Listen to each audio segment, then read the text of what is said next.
जय हिंद दोस्तों। एक बार फिर आपका हमारे यूट्यूब चैनल ऑल स्टडी पर स्वागत है। दोस्तों, आज हम आप लोगों के लिए लाए हैं क्लास 6 का अध्याय 2, जो अध्याय 2 का नाम है पूर्ण संख्या। दोस्तों, हमें उम्मीद है होगी कि आप लोग अच्छे होंगे और आज की इस क्लास में हम लोग सीखेंगे कि पूर्ण संख्याएं किसे कहते हैं, जिसमें से प्राकृत संख्या सीखेंगे, पूर्ण संख्या सीखेंगे, परवर्ती संख्या सीखेंगे और पूर्ववर्ती संख्या सीखेंगे। प्रश्नावली के पहले हम लोगों को ये इंट्रोडक्शन परिचय करना जरूरी है, क्योंकि इसी से प्रश्नावली हल होगा। तो सबसे पहले हम लोगों को ये जानना अति आवश्यक है। तो चलिए, सबसे पहले हम लोग सीख रहे हैं कि प्राकृतिक संख्या किसे कहते हैं, प्राकृत संख्या, पूर्ण संख्या किसे कहेंगे, परवर्ती संख्या किसे कहेंगे और पूर्ववर्ती संख्या किसे कहेंगे। हर अध्याय के पहले दोस्तों आप लोगों के लिए एक इंट्रोडक्शन हम वीडियो लाएंगे और उसमें पहले प्रश्नावली के पहले उसको हल किया जाएगा। उससे प्रश्नावली हल हो जाएगी। अचानक प्रश्नावली पर चलने पर आप लोगों को कन्फ्यूजन हो जाएगा। तो चलिए स्टार्ट कर दे रहे हैं। तो पहला हम लोग जानेंगे कि प्राकृत संख्या किसे कहते हैं। तो प्राकृत संख्या का मतलब है दोस्तों कि ऐसी संख्या जिनका प्रयोग हम वस्तुओं या व्यक्तियों को गिनने के लिए प्रयोग में करते हैं, उन्हें प्राकृत संख्या कहते हैं। जैसे यहाँ पर हम परिभाषित कर दें, जिन संख्याओं का प्रयोग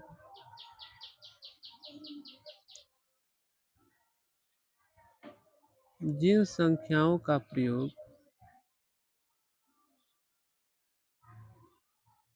वस्तुओं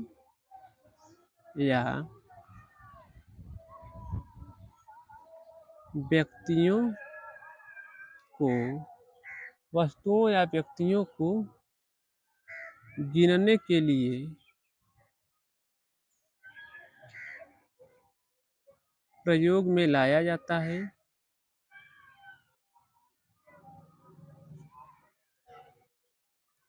उन्हें प्राकृत संख्या कहते हैं। प्राकृत संख्या कहते हैं। यानी दोस्तों, कहने का मतलब ये है कि किसी भी संख्या को गिनने के लिए कहाँ से स्टार्ट होता है, एक से। यानी एक से स्टार्ट करते करते जितनी वस्तुएं रहेंगी उतना हम लोग गिनते हैं। तो इसका साफ साफ मतलब क्या हो गया कि एक से लेकर और अनंत तक, यानी जहां तक हम अंकों को लिख सकते हैं, सभी संख्याएं क्या है, प्राकृत संख्या है। तो दूसरा आप लोग देख ले रहे हैं पूर्ण संख्या। पूर्ण संख्या किसे कहेंगे दोस्तों? पूर्ण संख्या का मतलब कि प्राकृत संख्या में जीरो को सम्मिलित कर दिया जाए तो पूर्ण संख्या प्राप्त होती है। जैसे प्राकृत संख्या में जीरो को सम्मिलित कर दिया जाए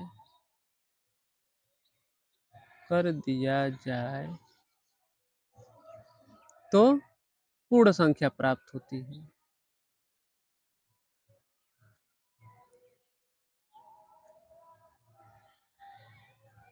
यानी प्राकृत संख्या है, इसमें अगर जीरो को भी हम मिला दें तो क्या प्राप्त होगा, पूर्ण संख्या। जैसे एग्जाम्पल में हम जीरो से लेकर इधर डॉट डॉट अनंत तक लेकर चले जाएंगे। इन दोनों में अंतर क्या है दोस्तों, कि प्राकृत संख्या एक से स्टार्ट होकर अनंत तक जाती है और पूर्ण संख्या जीरो से स्टार्ट होकर अनंत तक जाती है। इसका यह मतलब है कि सभी जो प्राकृतिक संख्या है, प्राकृत संख्या, वो सभी किस में आ रहे हैं, पूर्ण संख्या में।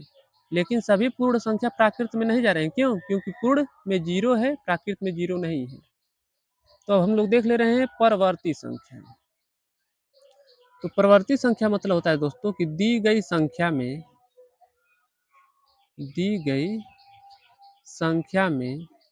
एक जोड़ने पर, कितना जोड़ने पर दोस्तों, एक जोड़ने पर परवर्ती संख्या प्राप्त होती है। परवर्ती संख्या प्राप्त होती है। यानी कोई संख्या दिया हुआ है, उसमें एक जोड़ देंगे तो परवर्ती संख्या मिल जाती है। जैसे मान लीजिए कि यहाँ पर 10 दिया है, तो 10 का परवर्ती कितना हो जाएगा, 10 में एक जोड़ देंगे हो जाएगा 11। यह हो गया परवर्ती संख्या। और किसी अंक का, जैसे 25 का परवर्ती संख्या कितना होगा, तो 25 में एक जोड़ देंगे, हो जाएगा 26। 26 25 का परवर्ती संख्या हो गया। अब देख ले रहे हैं पूर्ववर्ती संख्या।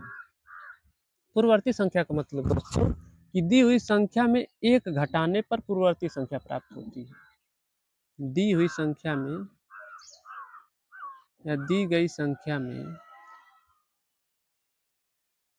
में से एक घटाने पर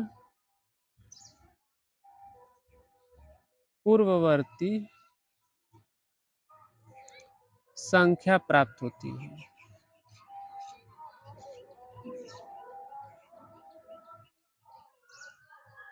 तो दो ही संख्या में कितना घटाएंगे दोस्तों? एक। जैसे 100 दिया हुआ है और 100 में से एक घटा दें तो कितना प्राप्त होगा? 99। यानी 99 100 का क्या है? पूर्ववर्ती संख्या है। और कोई उदाहरण लिख लीजिए, जैसे मान लीजिए 215 लिख दिए। 215 का पूर्ववर्ती जब निकालेंगे तो एक घटाएंगे, कितना आ जाएगा? 214। यानी 214 215 का क्या है? पूर्ववर्ती संख्या है। तो दोस्तों हम लोग ये लोग अब सीख चुके हैं प्राकृत संख्या, पूर्ण संख्या, परवर्ती और पूर्ववर्ती। अब हम लोग चल रहे हैं प्रश्नावली पर। प्रश्नावली प्रश्न नंबर 1 है। प्रश्न नंबर 1 है दोस्तों कि 10,999 के बाद अगली 3 प्राकृत संख्या लिखिए। यानी 10,999 के बाद की 3 प्राकृत संख्या लिखना है। तो बाद की मतलब एक एक जोड़ते जाएंगे। तो पहली संख्या जब निकालेंगे, पहली संख्या, तो इसमें ये संख्या जो दी हुई है उसमें एक जोड़ेंगे। 10,999 में एक जोड़ दें, कितना आएगा? 10 में 9 में एक जोड़ेंगे 0, और 9 एक हासिल 0 हासिल 1, 9 एक हासिल 0 हासिल 1, और ए 0 और एक जोड़ेंगे 1, यानी 1। ये आ गया कितना? ये आ गया 11,000। अब 11,000 में एक जोड़ दे रहे हैं दूसरी संख्या, दूसरी संख्या, यानी 11,000 में जोड़ेंगे 1, तो कितना आ जाएगा? 11,001 आएगा। ये आ गया 11,001। अब तीसरी निकालेंगे, तो तीसरी में भी एक, इसमें यानी दूसरी वाले में एक जोड़ देंगे। 11,001 में जोड़ेंगे 1, ये कितना आ जाएगा? 11,002। ये पहली संख्या का आंसर हो गया। अब हम लोग देख ले रहे हैं प्रश्न नंबर 2, जो इस प्रकार है कि 10,101 से ठीक पहले आने वाली 3 पूर्ण संख्याएं लिखी। यानी पहले आने वाली, पहले का मतलब एक घटाना पड़ेगा। तो पहली संख्या इसमें भी लिख ले रहे हैं। पहली संख्या यानी जो दी हुई संख्या है उसमें से क्या कर दे रहे हैं? एक घटा दे रहे हैं। तो कितना आएगा? एक घटाएंगे तो कितना आ जाएगा? 10,000 आ जाएगा। अब फिर दूसरी संख्या निकालेंगे। दूसरी संख्या बराबर, इसमें से अब कितना घटाएंगे? 1, यानी 10,000 में से एक घटाएंगे, कितना आ जाएगा? 9,999। हम लोग देख ले रहे हैं तीसरी संख्या। अब इसमें 9,999 में से एक घटाएंगे तो कितना आ जाएगा? 9,998। अब देख ले रहे हैं हम लोग प्रश्न नंबर 3। प्रश्न नंबर 3 में दोस्तों पूछ रहा है कि सबसे छोटी पूर्ण संख्या कौन सी है? तो सबसे छोटी पूर्ण संख्या भी आप लोग कितने बताए हैं? यानी 0 से स्टार्ट होती है। तो सबसे छोटी पूर्ण संख्या कौन हो जाएगा? सबसे छोटी पूर्ण संख्या 0। यह हो गया इसका आंसर। और पूछ रहा है कि 32 और 53 के बीच कितनी पूर्ण संख्याएं हैं? तो 32 और 53 के बीच निकालने के लिए तो सबसे बड़ा अंक कौन है? 53। अब 53 में से कितना निकाल घटाएंगे? 32। अब इसमें से भी एक घटाएंगे। क्यों? क्योंकि बीच की बात कर रहा है। तो बीच की जब बात करें तो एक घटाना होता है। तो इसको घटाएंगे, कितना आएगा दोस्तों? यानी यहाँ पर 53 कर दें और माइनस 32 और 1 33। तो घटा ले रहे हैं, 3 में से 3 जाए 0 और 5 में से 3 जाए 2। तो इसमें कितनी संख्याएं आ जाएंगी? 32 और 53 के बीच में कितनी संख्याएं आएंगी? संख्याएं आएंगी 20। अब देख ले रहे हैं प्रश्न नंबर 5। प्रश्न नंबर 5 में दोस्तों कहा है कि निम्न के परवर्ती निकालिए। परवर्ती मतलब क्या होता है? बाद की संख्या, यानी उसमें क्या करेंगे? एक जोड़ देंगे। परवर्ती का मतलब दी हुई संख्या में एक जोड़ना होता है। तो इसको निकाल दे रहे हैं। तो ए का परवर्ती क्या होगा? ए का परवर्ती जब निकालेंगे तो इसमें क्या करेंगे? एक जोड़ेंगे, यानी इसमें क्या करेंगे? एक जोड़ देंगे, वही आ जाएगा परवर्ती। तो 24, 40 और 70 है तो आ जाएगा 71। इसमें भी क्या करेंगे?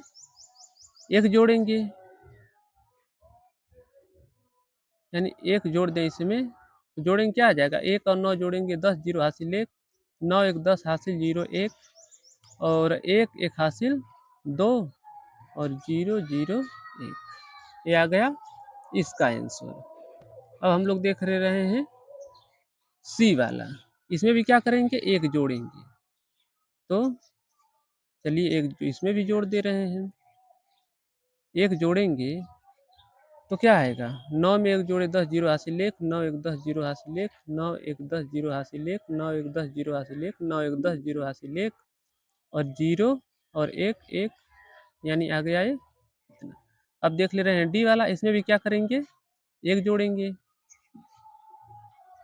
23,45,670।